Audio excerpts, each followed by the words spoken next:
Hey everyone. So I have to admit right up front, if you want to throw me off my game at the start of a Monday night stream, drop a new card at like 6:58 or 6:59. Because all I'm doing right now is staring at this magic broom here, which we'll talk about in a second. For those who haven't seen it, it looks like a brand new card just came out. My guest found it first, so we were just looking at that. So, but welcome. It's Monday night. It's time for another episode of Let's Talk Lorcana. I'm super excited. This is a really exciting week. I haven't been this excited for a show in such a long time, and it's not, yes, it's because we have an amazing guest on. Yes, it's because I'm hanging out with all of you, but oh gosh, Lee, I've not seen the other one. I've only seen the broom so far. I'll have to look it up in a second. But what makes this week so great is the set championships. And we're going to talk about this more in a minute, but it's been such an incredible thing. Hi, Liam. Oh, hi, Aaron. Let me turn your mic on. Oh. You got to be right up on top of it, or people get mad about our mic volume. Oh. Yeah, like right up on top of it. Oh, okay. Yeah, Hello, there everyone. you go. It's been such a cool thing to see people, all over the United States, in Europe, like participating in these set championships, sharing their wins, describing their stories. It's been a real community experience since the start of the weekend.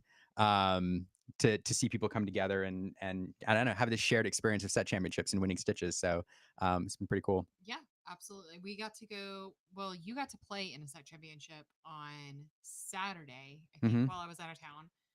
And then we got to swing by one of our LGSs here in town on Sunday and see some friends of ours play in their very first Lorcana tournament, which was also a set championship, and that was a lot of fun to witness. So Yeah. people falling in love with Lorcana, it's always great to see. Yeah, I do want to talk more about this. I do want to bring our guest in to do that first before we talk more about set championships, because I've got a feeling he's going to have a lot to say. So, joining us all the way over from the UK, it's very early in the morning at this point.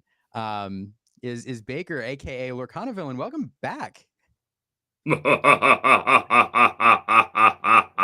Thank you for having me. It's a pleasure to be here.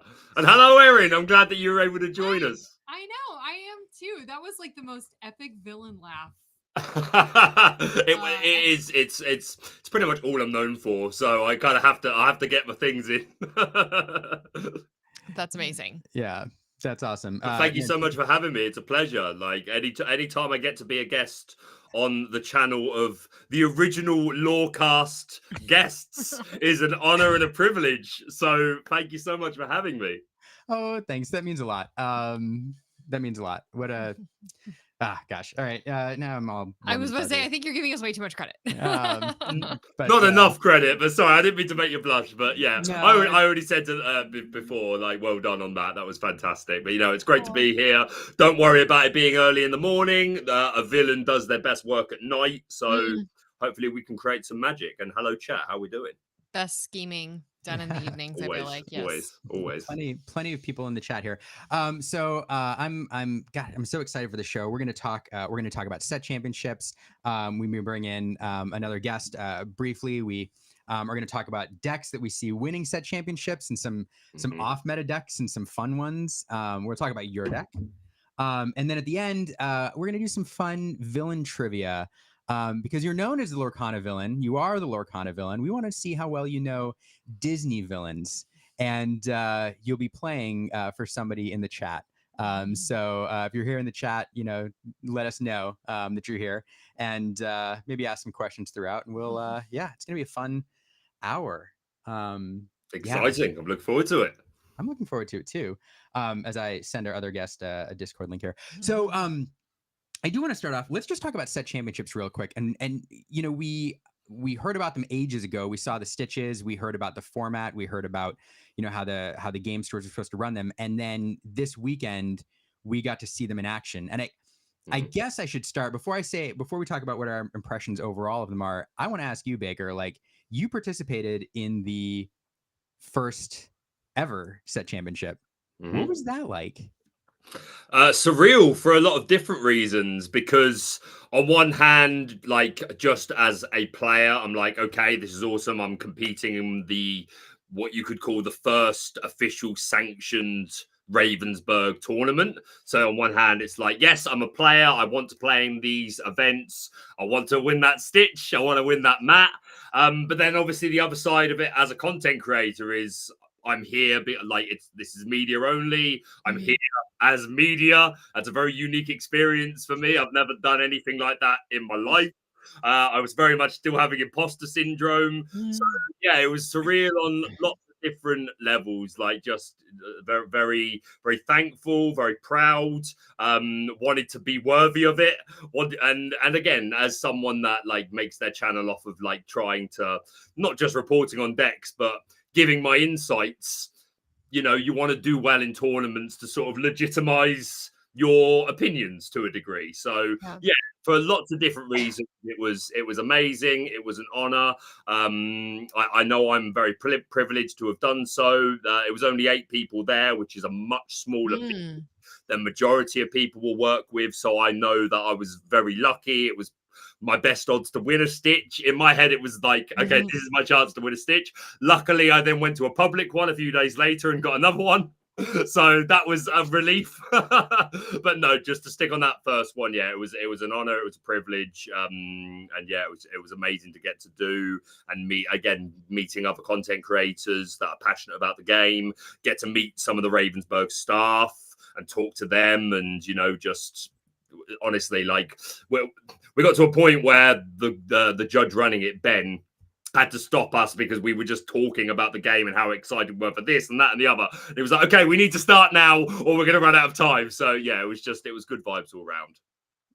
That's so exciting. That's amazing. Yeah. So you met a bunch of other content creators there, and just so if you were to describe it in one word, that experience, what would it be? Magical. I'll be cheesy. Why not? I don't mind being a little cheesy. It was magical. It was magical. And the environment helped because the Disney store in London is pretty good. Like it's really well decorated. They've got the Disney songs playing in the background. So yeah, it was a really nice atmosphere. So yeah, my one word would be magical. Cheesy as I am. No, it has the vibes for sure. Like our LGS will play like Disney music during like during launch events and the like. And so yeah, it definitely gives you that like Disney park, like those little, I don't know, like sparkles that you get in a Disney park. Well, for me, it speaks to your inner child. You know, and like you remember what you felt seeing those films and hearing those songs and like being around those characters, like watching a film, like sometimes that is your being around, like if it's a comfort character. So yeah, magical. Yeah. So that was your experience. You got to experience the very first one. You surprised all of us. Like for those who were paying attention, like all of a sudden one day we saw there were stitches in the wild because you and some lucky folks had gotten to play and you won. And so that was pretty exciting. And it was a hard secret to keep. It was because I believe it, especially when you're a content. Well, I will say that like content creators, we're used to like sitting on stuff, but still, I'm sure that was, I don't know. Yeah, yes, but I mean, like my experiences of that, like sitting on stuff, really have been my 2 card reveals that I got. Obviously, you get them, and then they say like, okay, try and get it on this day. So obviously, that's like, oh, I know something that the rest of the community doesn't know. But yeah, this was very different. This was like, yeah, it was hard not to say in my videos, I'm doing something really cool, guys. I can't talk about it, but I'm doing it because, like, at the same time, maybe that's too teasing. I don't know. Maybe I should have done that, but I also like the idea of just on the day being like, "Hey, I'm here." Yeah, yeah. Well, and you don't want to betray that trust, you know, that they give you. So of course. So yeah, no. No, how cool! I was super excited to see you there. So that was really neat. Yeah. The UK team does a great job. Yeah, so I appreciate them a lot. So what do we think of set championships as a whole now? We've gotten to see, you know, you got to experience that first event, and then now we've seen, you know, what was it, 3-4 days ago, the first set championships, like public ones happened, and what do we think of this this style of event? Have you guys had a chance to do any yet? Yes. Yeah. Yes. Liam got to Yeah. play in two I this did. weekend. So I bit off probably more than I can chew. Aaron was out of town at an event. So I was by myself, Mhm. and it gave me the opportunity to do probably to participate in more events than I maybe would have. So Friday night I drove down after work, and I participated in a set championship. Started at 5, got home at like 1. I bubbled out 10 out of 38. And let me Aw. just say, when Liam says he drove down, he drove like 2 hours An hour and a half. one way An hour and a half. to a set championship. And then It's very dedicated. Well, then I came back, and then I learned and tweaked my deck a bit, and then went to a smaller event the next day on Saturday. We had 16 folks, I think, 4 rounds, and ended up topping that one. So it was Excellent. fun. There you go. Yeah, So you have your stitch. I do, and the pressure's off, and it's really beautiful, and I'm excited. Yeah. That's amazing. So what was your thought? Like, you've done 2 public ones. So what were your thoughts on it? I know you've asked me the question. I'm flipping it back. What did you think, Liam? I was gonna say, that's a content creator thing to do. It's such a villainous move. Yeah, of course. Turn around is fair play. No, I love everything about set championships. I think not only are they fun events, fun ways to give stores, the prize support to bring people in and have these fun events. The stores, they sent off for these kits, they applied, they got these kits, and it gave them an excuse to hold these amazing events for their community, to bring people in and give them these awesome prizes. So it's wonderful to see people in LGSs, and I don't know how to phrase it. I kind of said something about it up front, but it feels like a community, like a worldwide community event. In the places where Lorcana is out right now. I acknowledge we have people watching from the Philippines and other places where the game's not out yet, and I acknowledge all that, folks. But and I hope it is everywhere soon.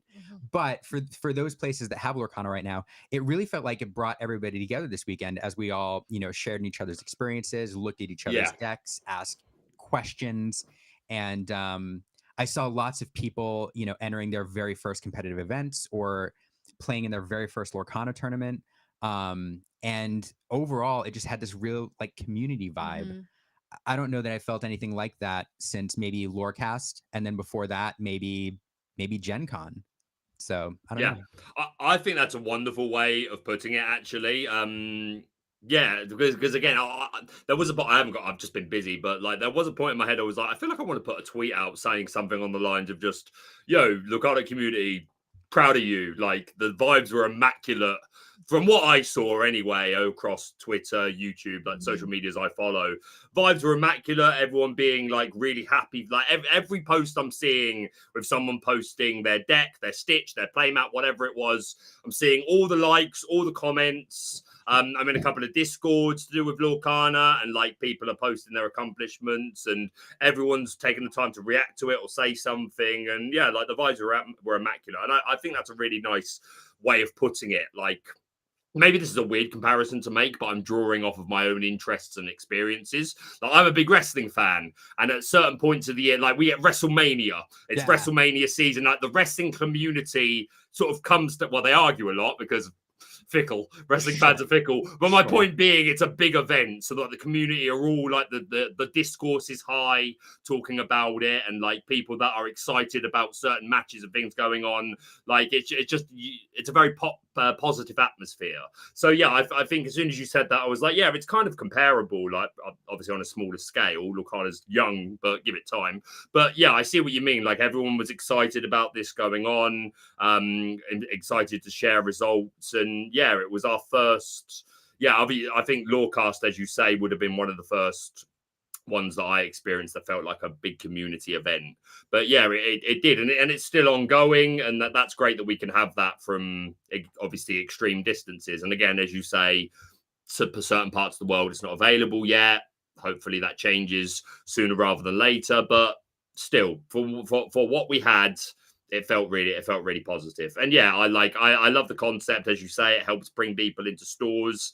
And yeah, what a fantastic prize. And I think as well, the competitive player in me kind of thrives on that, like tension that you could cut with a knife in the room of like every game matters. I want this stitch. I want this playmat. I want this. And I'm not saying those vibes aren't there at tournaments we've had so far. Like we've had big 1, 2, 5, 10K tournaments. Obviously they matter. Like the competitive edges in the room. People want those big prizes. But this felt very unique. You know, any tournament can run a 10K. I'm not saying it's not still a big deal. But this was Lorcana's first, hey, this is our shiny special thing. And obviously people are up in the air of like, oh, what's this going to be worth? What's this going to be worth in 10 years, 20 years? Like, you know, and there's something for everyone, you know, like to really make it mean something. So yeah, I think the set championships have been fantastic. Immaculate vibes. And I hope we get many more. I don't know if they're planning on doing them once a year, once a set. Like I don't know what the plan is, but I hope we get many more like it with unique cards like this. I agree. And I will say 2 closing thoughts on this. One is I like the time period. I think if you tried to restrict it to a weekend, I think a lot of people would have missed it. I think it would have been a challenge. But I love this like week and a half plus period that encompasses 2 weekends. It's a lot more time for game stores to make this happen and to deconflict, and I think that's great. And for people to learn, you know, from maybe their performance one weekend and go into next weekend.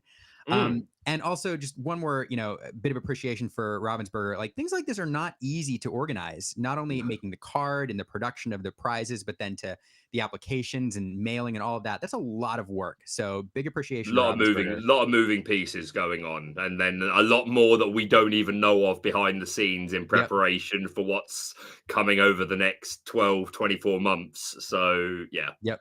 100%. Thank you for the acknowledgement. What's up, Breezy? How you doing, man? love the live chat. So appreciate you. One's up. I did, you know, advertise in the thumbnail. One of the things I kind of wanted to do is talk about some decks that we see performing well.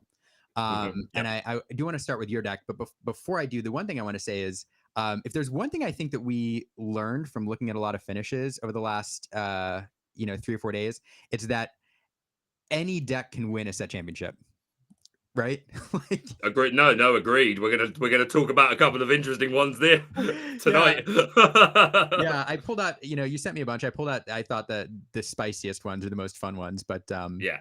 Let's start by talking about your deck.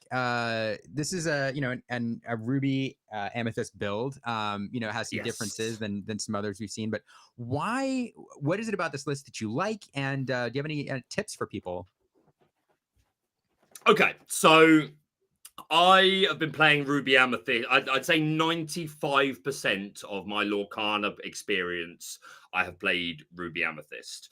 It was the first deck I picked up, and it started that way just because at the time it had the most villain cards. Because it played Maleficence, the Monstrous Dragons and the Amethyst ones, the Dragon's Fires. At the time, there were Jafars in the list. Be Prepared. So I was like, these cards all seem cool. So I've been on the Ruby Amethyst train since before it became the dominating force that it was.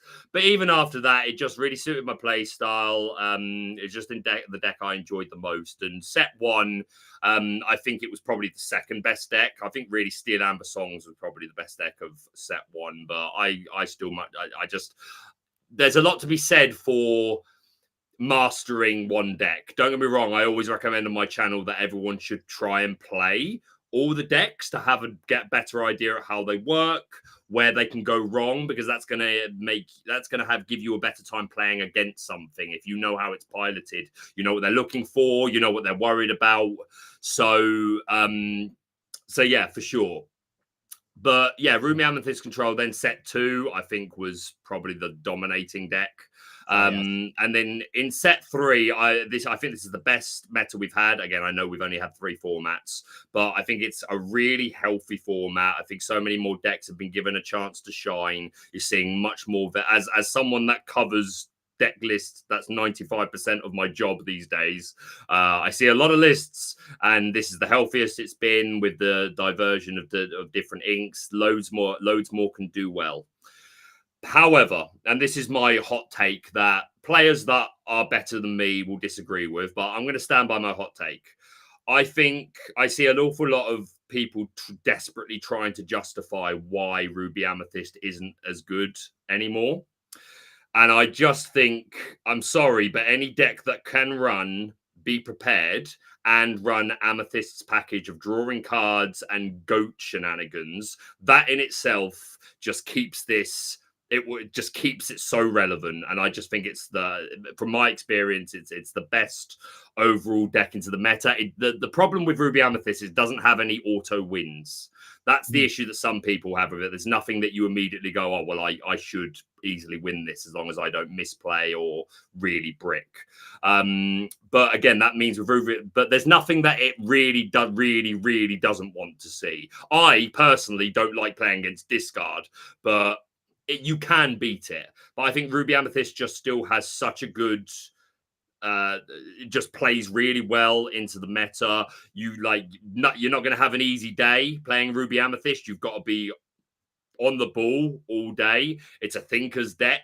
One of the reasons I like playing it, to be honest, is it helps my ADHD. If I was playing anything that required any less thought, then I would really start to lose concentration, especially across 4, 5, 6, 7, 8 rounds.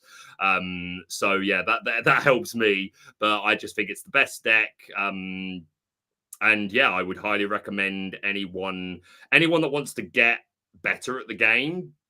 I think this is a good deck to start doing so, because you start to learn about card count, about trying to get the most value over your cards. It feels really slow, but yeah, I'm just a big fan of the deck. And yeah, in terms of advice for playing it, there's a few common traps that people could fall into if they're more of a beginner.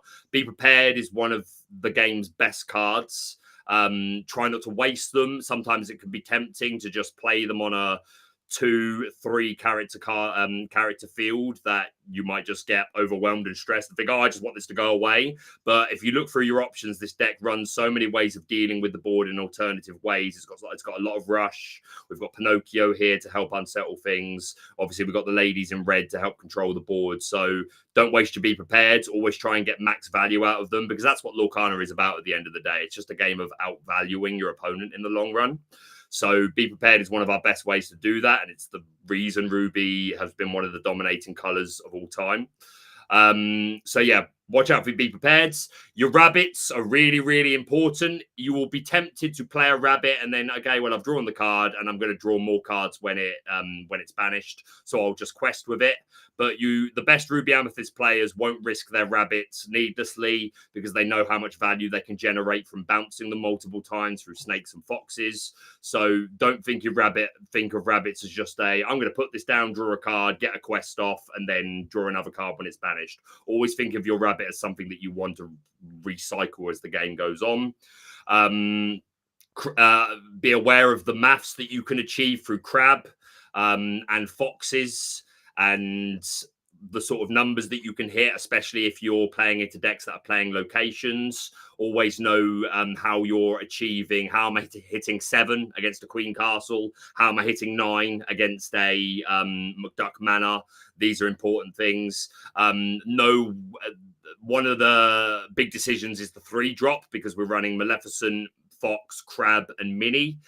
Knowing when to go with what option is something to start to master. Sometimes it might be very straightforward. You might need to play the Fox to deal with a threat, but in other situations it might be, okay, the board state's pretty even. I can either play Maleficent for the card draw, or I can play the Mini to try and push for some aggressive questing, and trying to read when it's right to go one way or the other. So if you're against steel, that's Mini doesn't play as well into steel, so you might not want to go down that route. Do you already have enough cards in your hand? Do you need to play the Maleficent to dig for something?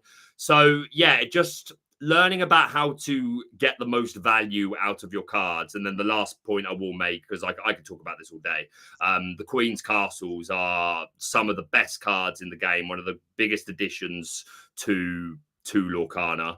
I said when I was doing the early set championships at the Disney store and I met a couple of the Ravensburg staff, I said, I would like a 5-minute conversation with whoever designed the Queen's Castle. I have questions. But it is one of the best cards. It can be offset. Knowing when to play it is a big part of playing Ruby Amethyst successfully. Always be aware, like, again, if you're against Ruby decks, you always need to be aware of the Maui plus Crab, the Maui plus Fish Hook. They might already have another character on board that can get the math that they need to take it out. So knowing when to play it to get the most value out of it. So, yeah, in a nutshell, without going through every single card and summarizing each one, just learning how to get the most value out of all the cards that you play and know the matchups, know what pieces are important. Do I really want to play this Pinocchio on turn 2 to exert their 1-drop? Or is it more important to save this Pinocchio so that after they play their turn 3 Ursula Deceiver of All, I can instead exert that and get rid of it with my Rafiki? Like, think through your turns. But yeah, I think if you spend the time with Ruby Amethyst, you will be well rewarded. And the data so far, I know we haven't got to this part of the conversation yet, but the lists that I've seen to win a Stitch, Ruby Amethyst is far outweighing every other in combination again in terms of winning lists. Again, I've not looked at every single one, but I've looked at 60, 70, and Ruby Amethyst is the most I'm seeing at the moment. So yeah, it's a fantastic deck. Even if it's not your cup of tea, learn it so that you can learn how to beat it. I mean, well said. Yeah, because if you're not playing it, you're going to run into it. Yep. I do wonder. I mean, you're right. We have seen this as a lot of different, or top a lot of different lists. We're going to bring somebody in who actually topped a tournament with this list, with a list like this as well here shortly. But I do wonder how much of this list dominance is the fact that people have been playing it for 4, 5, 6 months, even though it's got updates. The kind of the core of the idea of it has been there for a while, and so I do wonder if it's just a lot of people have experience with it, and it's not brand new to a lot of folks. That might be weighing as well. That's definitely a factor. Like, there's going to be a lot of players that have been playing since Chapter 1. I think it's a safe bet to say that a lot of them already have a lot of miles with Ruby Amethyst deck. So yeah, that's something to be said for sure. Just clocked Googly Glimmer's comment there. Best way to beat Ruby Amethyst is with speed, and yeah, that is one of the best ways to do it. Zach Bivens proved that not too long ago with his budget deck. Amethyst Steel. Yeah, that is a tough match. I faced that in the Disney Store Set Championship, and I think my round 3 or 4 for my public one the other day. Pinocchio helps that match so much. You're still right, Goggly Glimmers. It is one of the better matchups into Ruby Amethyst. But Pinocchio really does help that matchup. It's a star card of the deck, in my opinion. Yeah, I used to run them. I agree that we could talk about this list all night, and it's probably one of the most important to talk about, as you pointed out, because it's just so well represented in really every competitive event. But let's in the interest of time, let's move on a little bit. I don't want to stop here too long, but you pointed out that Eric Switzer, probably one of the first of the gamer, probably one of the first folks to win 4 Stitches in the world, ran a similar list. You can see some differences here. Yes. We won't spend too long on it. I'll ask you if there's anything you want to point out, only because one, we've got a lot of other ground to cover, but 2, he's going to be on This Week in Ink shortly after this ends, and so I'm sure he'll cover his list and talk about it absolutely at length as well. So, but any like 1 or 2 things you want to point out here? Yeah, I mean, like I said, I thought it was worth bringing up just because, again, from what as we can tell, he's the first person to get a play set, so I think that's a fantastic accomplishment. Well done to him. And yeah, I get this is very, very similar to my list. The biggest change here really is the -1 be prepared for the +1 Scar, which I've seen a few people have been playing around with for the last couple of weeks, which I don't hate, especially into such a heavy Emerald meta with the 2-drop Ursula to rip songs. It decreases your odds that you're going to draw back into another Be Prepared on your mulligan, because you always want to throw them away and you don't want to see them come back to your hand, so you don't want to give them that value. It's also a reason why I think he's cut one of the friends on the other side, just to give you a bit of a better matchup there. And yes, Scar can essentially do the same thing, but it's not susceptible to the 2-cost Ursula or the bare necessities. So I think that's a nice choice and will definitely definitely help in the Emerald matchup. He's gone for one more mini over one Maleficent, which I think is fine. It's just preference. Again, they're both important cards in my opinion. And he's gone for the fourth crab instead of the four friends on the other side, which I also think is a really good shout. Again, it's not a bad thing to cut your songs to give yourself better odds at not being hit by the 2-drop Ursula. And the Merlin crab is just absolutely incredible. But you look at this bottom line, the 4 Olaf, the 3 Rafiki, the 4 Kuzco, these all suddenly hit, like the Olaf and the Kuzco are now hitting 4, which does a lot to a lot. And Rafiki's now hitting 6. So yeah, crabs are incredible. Even Pinocchio hits for 4. So yeah, the crabs are really important. They're important as well because crab plus Fox takes out the Queen's Castle. That's important math. Crab plus Maui takes out the McDuck Manor. That's important math. This all plays into what I was saying before, like familiarize yourself with what your outs and combo cards are to particular problems. But yeah, I think that's about it really. Again, it's a very similar list, but I like the adaptations that he's made. I like it. Man, you could do a whole masterclass on this. I do not play Ruby Amethyst on principle, but I respect. Totally fair. Totally fair. I respect the players though, and I love hearing you talk about it because it's. I mean, you can tell that you know this deck inside and out. Yeah, I enjoy it. For my sins, like I am one of those guys that like watching Ruby Amethyst mirror matches to me is like watching chess. Yeah. I find it fascinating. But let's move along. That's enough control for now. No, gosh, we could do like a This Week in Ink style like 4-hour episode here talking about these decks. But we try to keep there's a lot to do. Digestible. Yeah, there's a lot to do. I do want to talk about my list briefly. This is what I ran this weekend. I've been a big fan of Amethyst Emerald, since set 1. I ran it back then. I loved it. I thought it was my favorite way to counter Ruby Amethyst, honestly, mostly because Kuzco at the time was just fantastic way to end the game. You drop him after a Be Prepared. I used to use Genies to bounce him right before the Be Prepared turn. It was a lot of fun. But poor Kuzco, Lady Tremaine just destroyed him. Yes, no, 100%. That's what I was gonna say. Yeah, he was great, and then Lady Tremaine came in and made him not great anymore. But what's happened? I think he's back, and for 2 reasons. One is I think you see a lot more diversity in the meta. The other is Deceiver gave you an option to help you play around Be Prepareds, which is another answer to Kuzco. But the other thing is with the introduction of Madame Medusa, you see now a lot of Lady Tremaine Madame Medusa splits. Kuzco obviously is not targetable or choosable by Madame Medusa, and so the fewer Lady Tremaines you see, the better Kuzco becomes. I think it's helped him sneak back in.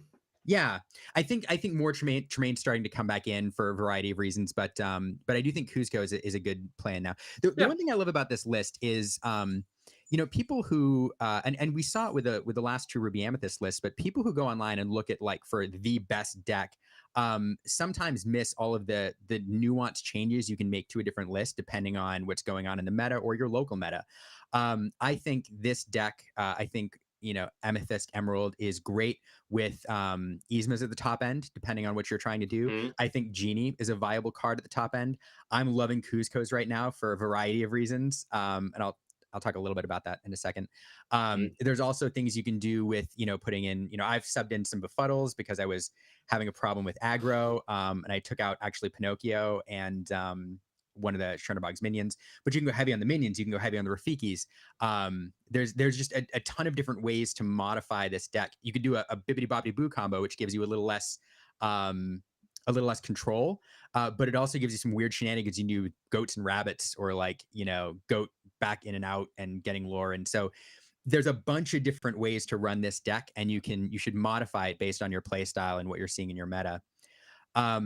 Two things I want to talk about in this list before we move on. One is the Kuzco again. The reason I like Kuzco in this list is because I think with this deck, most of the time against a control deck, you're going to lose control of the board.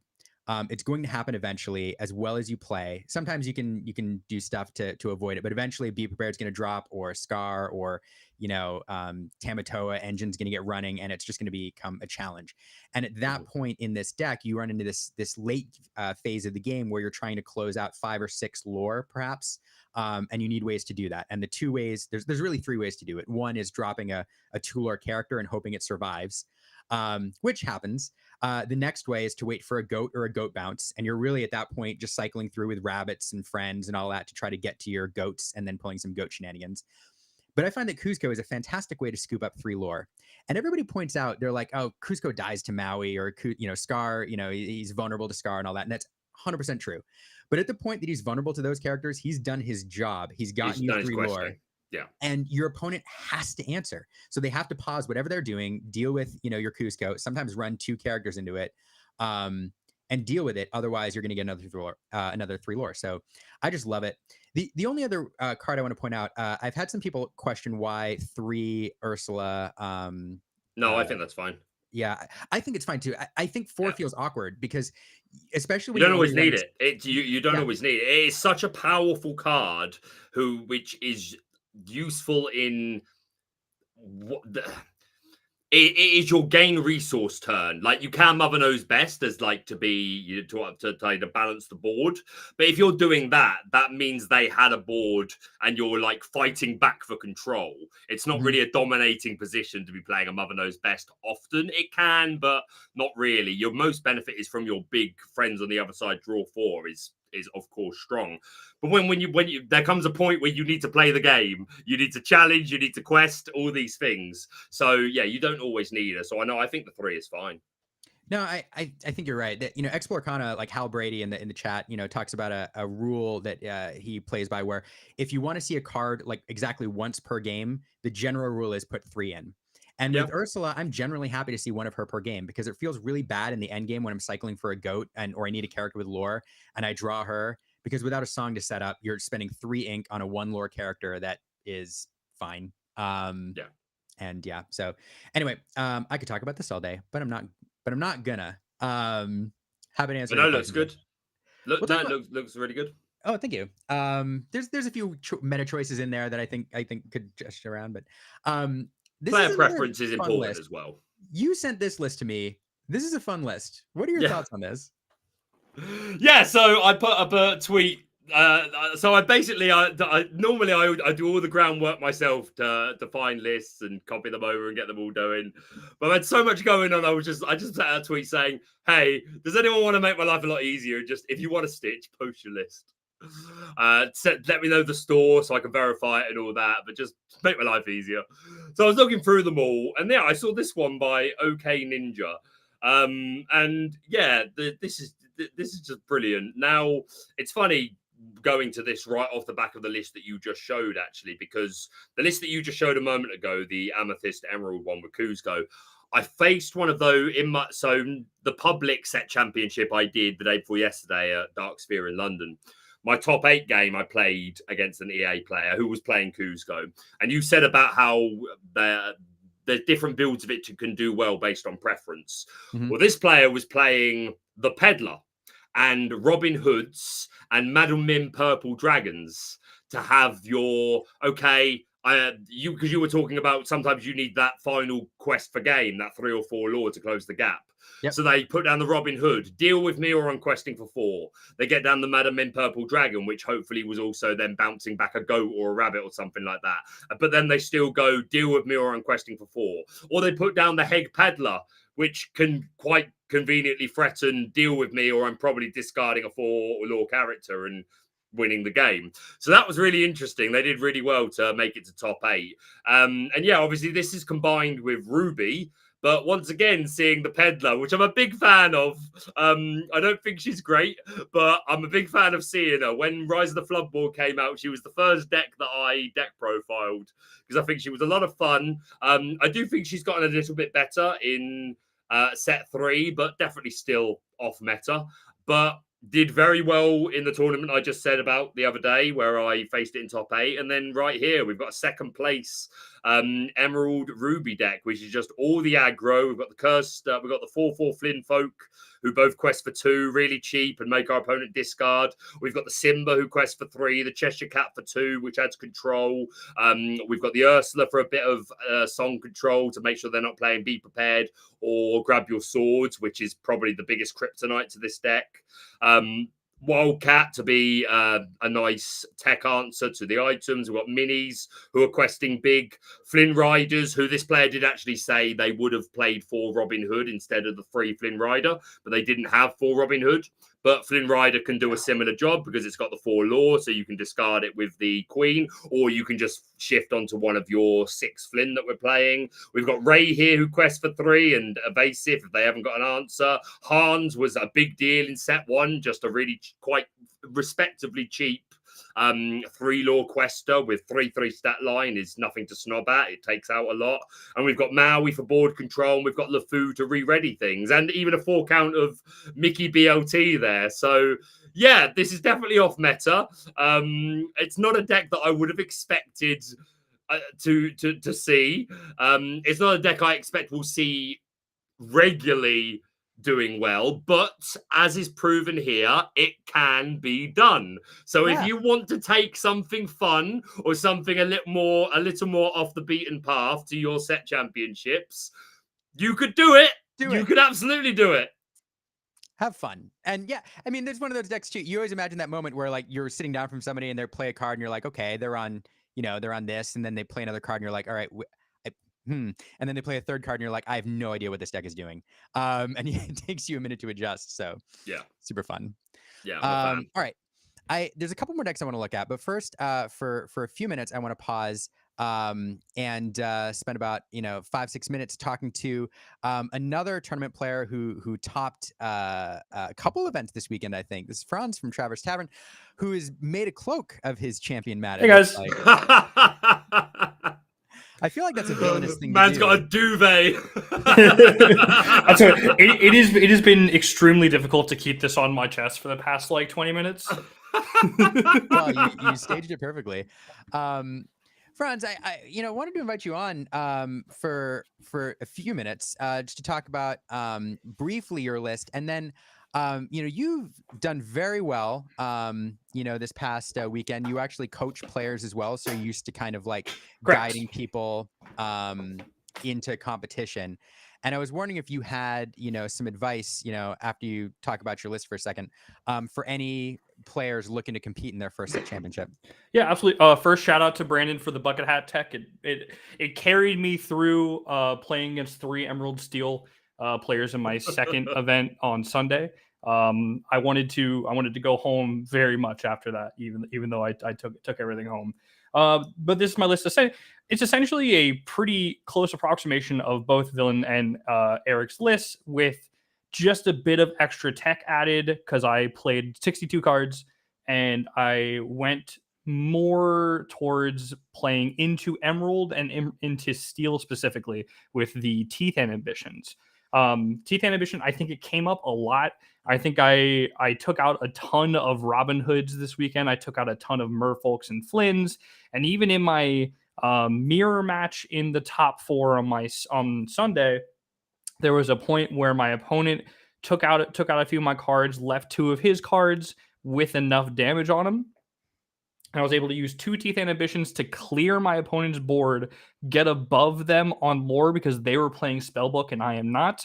They had 2 characters on board with the Spellbook. I had 3 characters on board, but they had 1 more lore than me, so they were winning the race. So I was able to take out those characters, keep all my characters, and then quest up to even on them, so that I was able to get ahead then because I had the characters on board and they had the Spellbook.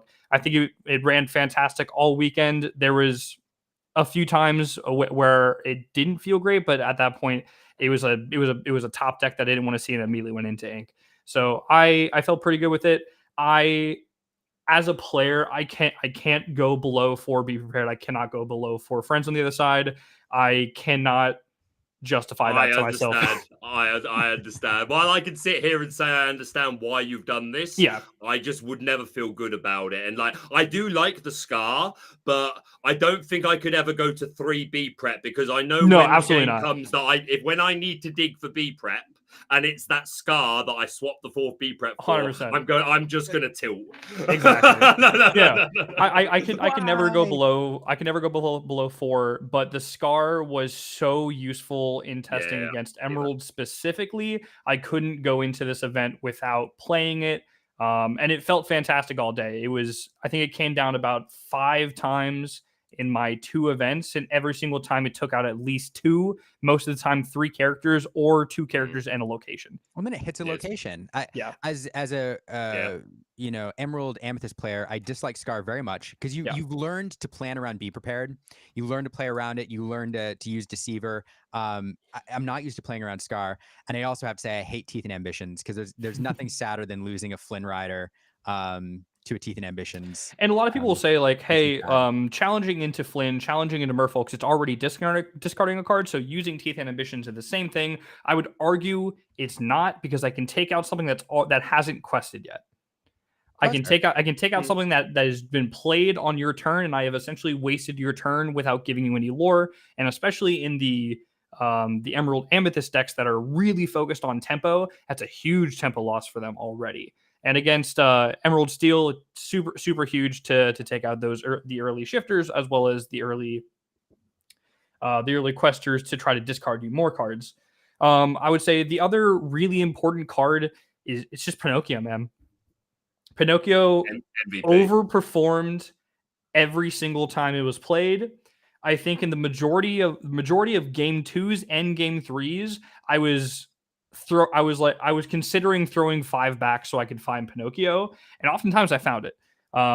So the line of 1-drop play Rafiki or Minnie Mouse, and turn 2 either play Pinocchio or Snake, depending on what the matchup is. Because if I'm playing Emerald Steel, I'm always wanting to play Minnie, play Snake, and save the Pinocchio for my turn 3, so I can take out that Ursula. The most important part is to make sure that Ursula does not stick on the field.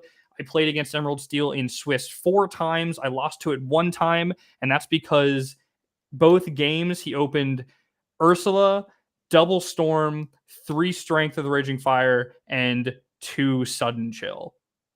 And I couldn't get to 6 ink. I could not hold a board. I couldn't stick a castle, and I was just dead by turn like 5 or 6 because I couldn't do anything. It was absolutely crazy. But that was round 2 of Sunday, and I just had to sweep through. Another big important part is early on in set 3. I think there was a lot of tech in Ruby Amethyst for specifically the mirror. And I was one of those people. I was running the fish hooks. I was running the spell books. It's not needed. No. You can win the mirror without them. And I proved that in my top 4 matchup. I was playing someone who was playing Fishhook, who was playing spellbooks, who was playing castles, he was playing even 1-drop 2 lore Maleficence. And like, quite frankly, the games were not close. They were like I was playing out of my mind in that specific matchup. It was crazy. But specifically for people wanting to get better at preparing for these types of tournaments, figure out a range of decks that you may feel interested in. Prep with those decks as if you may play them, so you get a good idea. But also make sure you're not just disregarding what you may see. You need to play against everything. You probably need to play a little bit of everything. If you want to consistently get to the top cuts of these events and further, you need to know what's going through your opponent's head as they're thinking it. Especially in matchups with decks that are not overwhelmingly crushing everyone like Ruby Amethyst is right now. It doesn't have any super favorable matchups, but it doesn't have any super negative matchups besides maybe Emerald Steel. But you need to understand exactly what your opponent is about to do so you can plan ahead and react and essentially make that turn a wasted turn for them and a gain turn for you with tempo, with lore, with card advantage, stuff like that. So if I had to give just one piece of advice to everyone, play everything. as Learn much it as all. you can. Yeah. Franz, thanks so much for dropping in. That's great advice. Franz, Traverse Tavern, everybody follow him on Twitter, Traverse Tavern on YouTube. And if you're interested in coaching as well, give him a shout out. Yep. Fantastic player. Was it 2 set championships you've won so far? Yeah, so Saturday and Sunday, I couldn't find anything Friday. Both wins, I think I had a combined record of 18-4 over those 2 events. My Saturday event, I went a full 10-0. Did not drop a single game in those matches with that Ruby Amethyst deck. And then Sunday, I lost one match 0-2, and then I won 2 matches 2-1. This is some of the best TCG I've ever played, and it was really cool to see everyone come out. It was really cool to see a lot of people in their first major-ish event like this. Also, I live in Raleigh, so there was a YCS for Yu-Gi-Oh going on at the same time. So of those events, I saw like a few Yu-Gi-Oh players trickle in to be like, hey, like between the YCS, we actually wanted to come check out Lorcana, see how it played, and they joined the event. So it was, Nice. I'm pretty used to seeing a lot of like Magic and Pokemon players come in and interact with them, but I haven't seen too many pro Yu-Gi-Oh players come in. So it was really cool to see that. That's awesome. Nice. Hey, well, if you play again next weekend, good luck, and we'll be looking to follow along. So I got 4 more. Get it. Nice. Nice seeing you guys. Oh, mid sentence. Sorry, Franz. Good luck, Franz. Good luck, Franz. Everyone should follow Franz. He's good people and a great player. Baker, we've got 1 or 2 more decks that I want to get to that you sent. Back to the grind. Sorry, this is one that I found. Before we get to probably my favorite deck that you sent me because of its theme, and this is Jafar Wheel. I like the addition of Blue Fairy. I don't think you see that run all the time in this deck, but I like it. But the reason I highlighted it is because this is I suspect Eric isn't his real name, but this was this person's first Lorcana tournament. Nice. And I loved it. I love seeing a win in somebody's first competitive event. So Yeah, for sure. super cool. Well, you know me. You know how I'm always happy to see that Jafar card. I do. I thought you might like this. Of course, always. Yeah, no, I mean it's a fun And deck. let's all the Jafars as well. We got 4 Lamp Thief. We got 4 Keeper of Secrets. My guy. It's all the Jafars. Love it. I don't know. Jafar Wheel is interesting. It's kind of fun. I don't know. You need to set it up properly and people know to look out for it. But what's funny about Jafar Wheel to me always is there's a lot of steel Amethyst decks which are not Jafar Wheel decks. There's plenty out there, and Jafar Wheels are probably like maybe a third or a quarter, I think, of the steel Amethyst decks you see out there. Yeah, I'd say that's probably a good way of putting it. Yeah. I was guessing, so I'm glad you agree. No, I think that's probably about right. Of all the Amethyst steel decks I see, I'd say about 2/3 are just mid-range without the Jafar package, and yeah, about a third will go the Jafar route. Because like Jafar is good. It's nice to have that potential for an insta win with the right board state and the right combo cards in your hand, but as well, Amethyst Steel, just in and of itself, is just a really powerful ink pairing. It's got some of the best Amethyst package. Anytime you can run things like Goat, Rabbit, Crab, Fox, you're never in a bad position. And if you can also run Tink Swords, Along Came Zeus, Beast Tragic Heroes in some lists, some don't run it, but the fact having those options is just not a bad thing. So yeah, Amethyst Steel looks good. Totally agree. I love that moment, or I fear that moment when you're playing one of these lists and you're not expecting the wheel, and then all of a sudden you see the Jafar drop and you're like, oh, that's what I'm playing. All right. Now I know I need to be scared of what's coming. But yeah, that's good. Glad again, as you say, nice to see someone in their first tournament. Now this one I'm very excited about. Aggro. What's up with this list? Oh, my villainous little heart was a thump when I looked at this. What on earth is going on? Right, let's let's dive a little into this. So Amethyst Amber Aggro has been a thing for a while anyway. Yes. I played it a lot in set 2. It was like performing really well. And I've also always said that I think Aggro's a good. I think if maybe this is a slightly different point, but bear with me. If you're not used to tournament settings and you're worried about like 6, 7, 8 round days and you don't know if you can handle it, or you don't like the idea of finishing a round and not getting a chance to have a break, to go to the toilet, to have something to eat, whatever, you straight into your next game. Play aggro. You will win or lose quickly, and then you will get break times between games. So just one little tip for people that are newer to tournament settings. But yeah, Amethyst, Amber, Aggro is good anyway. But yeah, into the Inklands, we had the new Queen of Hearts drop, the 3-cost inkable, 3/3 quest for 1. When she quests, all of our villains get +1 lore for the turn. And every single character in this deck, everyone is a villain. We've got our Queen of Hearts line, our Queen line, our Amber Queen line, which obviously is a villain, so we're filling that. But Queen is just good, being able to boost strength, help us get to those bigger numbers that we want to take out locations and bigger bulk characters, because obviously this deck doesn't have a lot of characters with a lot of strength other than the Sherna Bog, which we'll come to, but nice to be able to hit bigger numbers when we need to. Obviously Maleficent's there as an aggressive quester. We've got the other Mally for the draw. Yzma, I think, is just another villain that can help us scout our deck a little bit. So, Simba is the only non-villainous character, but that's fair enough to protect our aggro. We've got the Jafar there. Again, he's a villain. He quests for 2. He's going to scout our deck and help us find pieces that we need. Yzma is a good card in and of itself. We can either say goodbye to threats on the board if we really want something to disappear, or we can bounce our own characters if we need to draw more cards. The Sherna Bog, as I just alluded to, obviously a deck like this is going to get characters banished a lot, so we should go through characters quickly, and Sherna Bog should be online pretty quickly, and then suddenly we do have quite an impressive beat stick. And then, yeah, there's 5-cost Maleficent from Into the Inklands, who was really, really hyped when she was first dropped. I don't know why, because she hasn't performed well, but Twitter, for some reason, was really crazy about this card. And I was like, hey, I like it because it's a villain. I don't see it being that good. And yeah, she hasn't come up. But in a deck like this, where we just want villains that quest high, and hey, she can draw you cards. Brilliant. And then we've got bare necessities to make sure that they're not playing things like grab your swords or be prepared.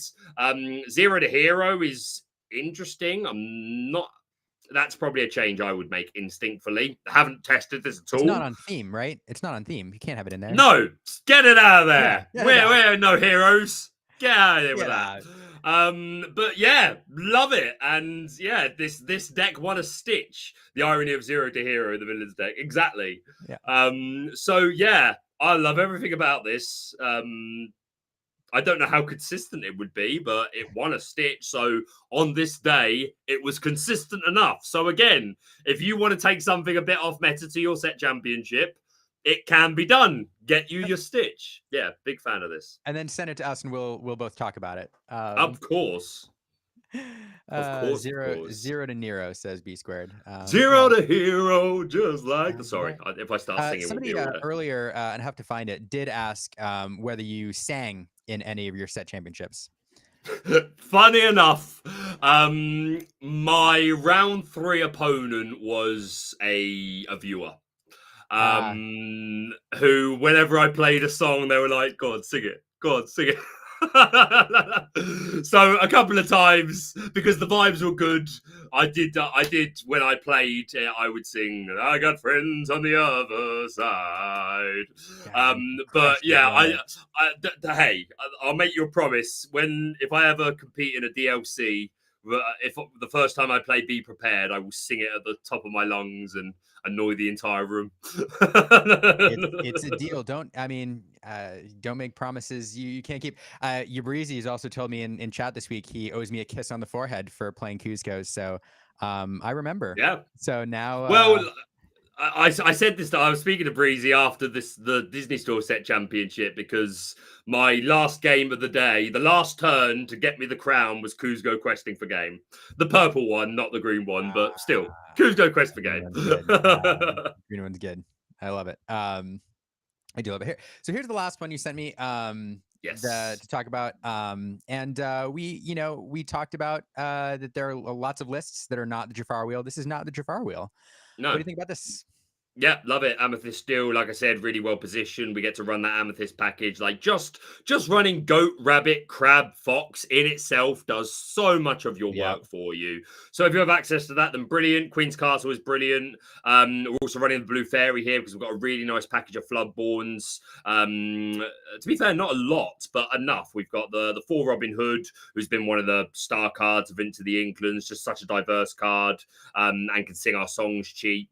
The Tinkerbell has been good since the beginning of the game. Beast Tragic Hero, even though you do see it played either at lower counts, like we're seeing here, and some decks even cut it completely because it's just a target for the meta. Everyone wants to be able to deal with this Tragic Hero Beast just because of the amount of advantage that it can generate.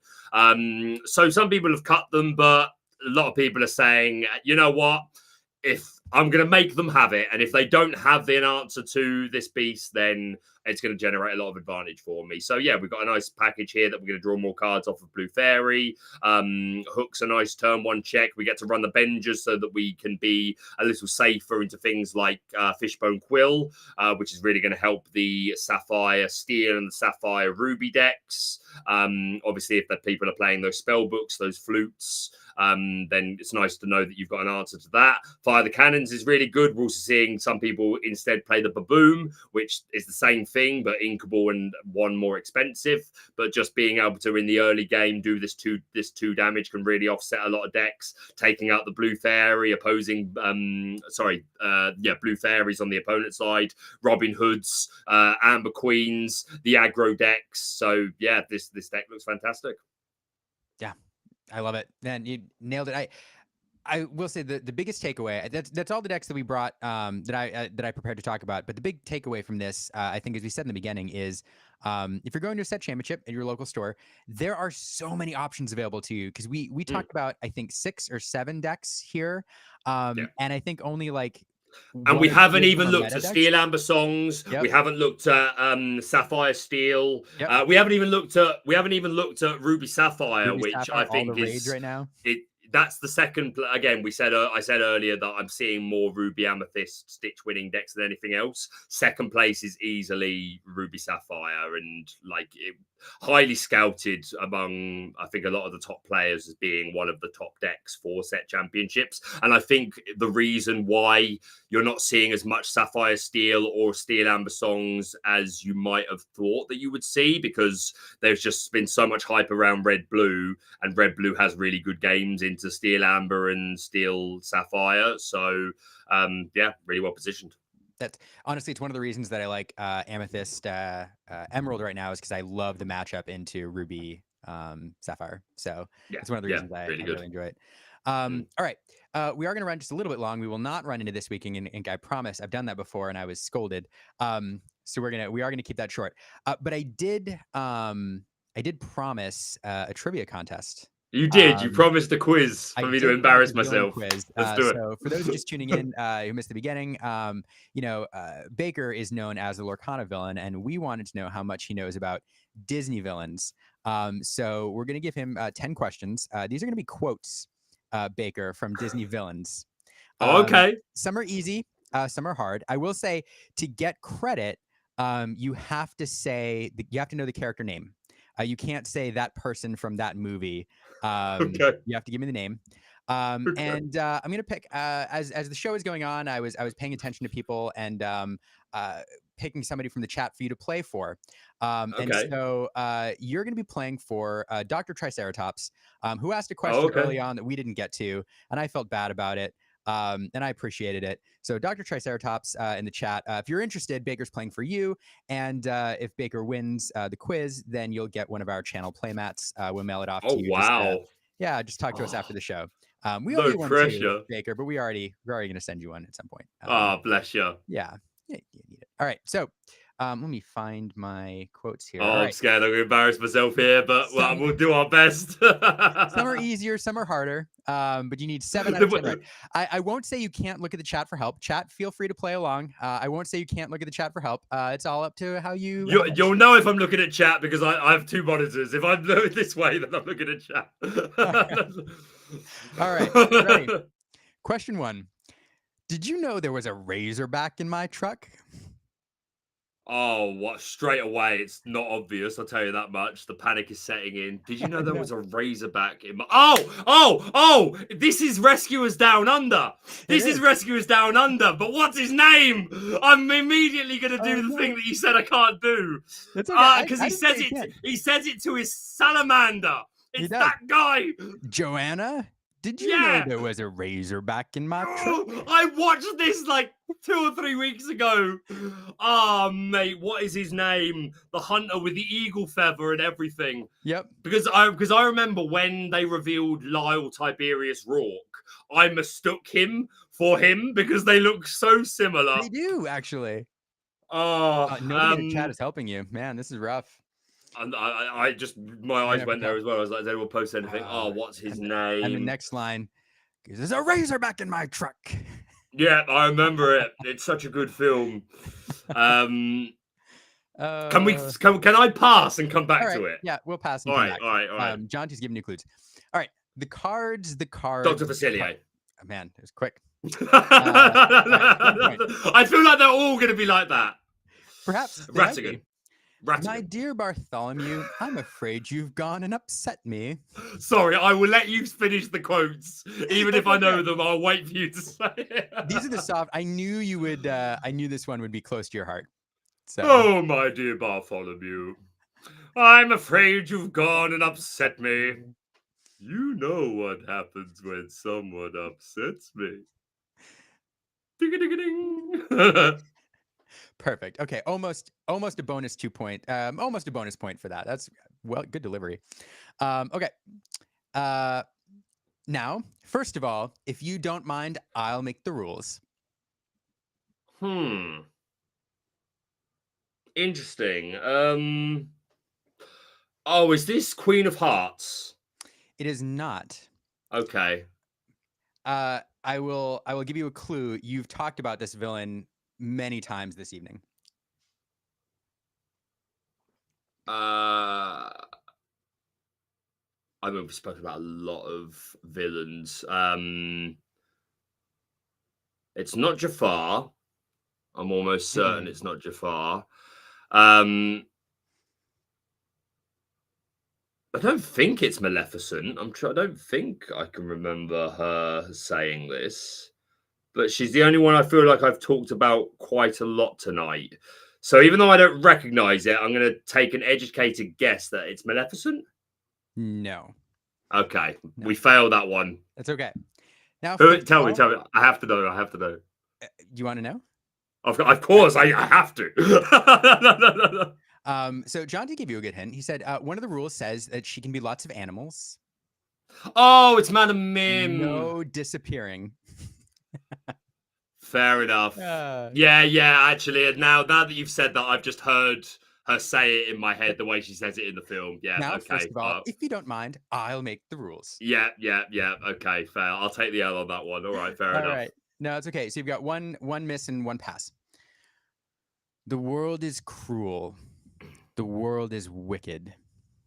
It's I alone who you can trust in this whole city. I am your only friend. You are my one defender. Out there they revile you as a monster. I am a monster. I won't continue doing the whole thing. Beautiful. That's Judge Claude Frollo. This is the reason that we did this quiz, for those moments. I love it so much. How many men does it take to deliver a message? This is Mulan. It's Shang Yu. Yes. Yeah. Nice. Yeah. Nailed it. No song. One of the best villains, in my opinion, and one that I'm really looking forward to getting a Lorcana card. I did a video a little while back of the 5 villains that I want to see, and along with Frollo that we just looked at, this is one that's on my list. Such a great villain. I agree with you. Next time I'm going to do all song quotes, by the way. That's what I'm gonna do. You want me to be the bad guy? Fine. Now I'm the bad guy. You want me to be the bad guy?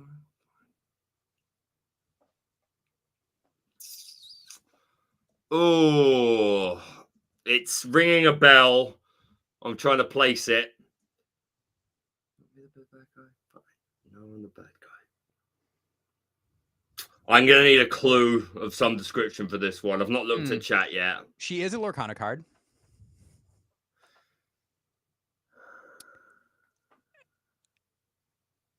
And perhaps she's a villain that at one point, yeah.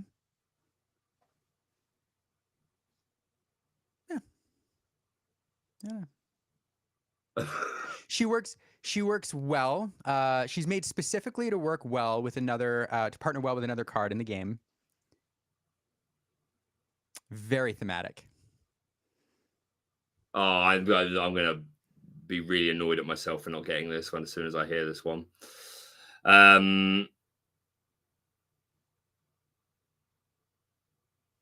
Oh, female. It's not Queen of Hearts. It's not Cruella. I don't think this is Maleficent. Oh, is it Mother Gothel? It is Mother Gothel. Yes, there we go. Perfect. Sorry, it's suddenly I was. Yep. But my mind works in a weird way, and I'm It's flicking through scenes in Disney films, and then suddenly I saw that moment where she's like, "Fine, now I'm okay, I'm there. Okay, we got it.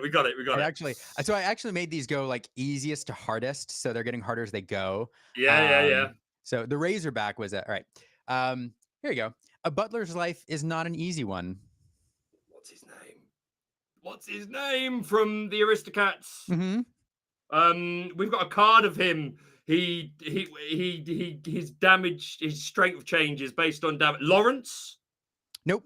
That's from Princess and the Frog. That's Princess and the Frog. Yep. Oh, you can hear the kitten say his name in a very British accent. Giles? Nope. No. Oh, what is his name? The butler steals the cats on his little bike. This is a tough one. This is the one that I thought, I'm like, you have to know the name.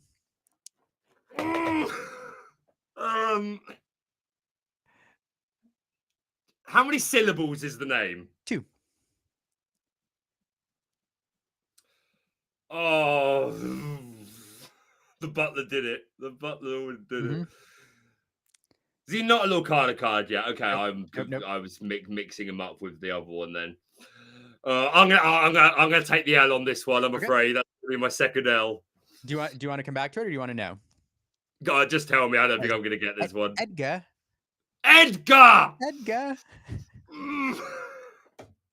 All right, 2 more. It's not about the money anymore. It's about the power.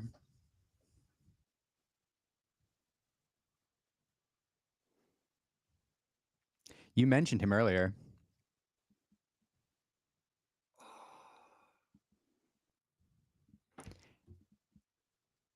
I need to roll through my mind. You mentioned him on the very first question. What, the first question in this quiz or back at the beginning? Nope, in this quiz. You said the poacher reminds you of this character. Oh, it's Lol Tiberius Rourke. Yes. It's not okay, about fair clue. It's about the power. All right. Power. Here you go. I know this one. 3 sunsets. 3 days. 3 days, Fagin, Mr. Bill Sykes. So Oliver and Company is going, why should I worry? Why should I care? Yeah, I may not have time. Oh, sorry, I absolutely love that film. So good. But also because I've done the musical version of Oliver Twist, which is based off, if anyone didn't know. And I played, the first time I did it, I played Fagin, and then I played Bill Sykes. So yeah, I'm a big fan of that one. Perfect. Well, I think you've only missed 2. And we're back to number 1. I don't know if you had a guess on this one. Let's try and finalize his name. Does it begin with a J? No, that's Joanna, isn't it? That's why I've got a J in my head. It's Joanna. I love this guy as well. I think it's such a cool story. And when he, yeah, I think no, I can't remember his name, but I think if my math is right, I've still got 7, right? John D says, clue, a Scottish blood-sucking mollusk. Oh, you give me way too much credit, John T. If you think I have a clue what that means.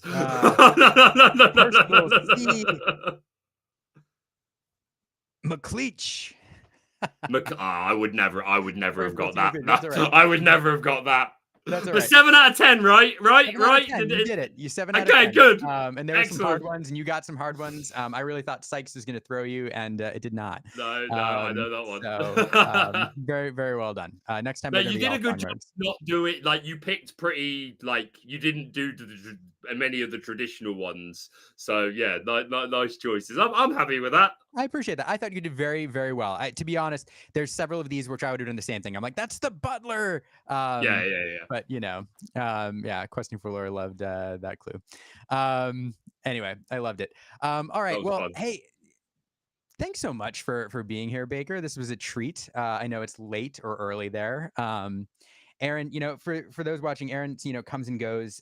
She wants to be there the whole time, but our daughter is just getting down to bed at about this time. And so oftentimes she gets restless. And so Aaron has to go deal with her, which is kind of a bummer.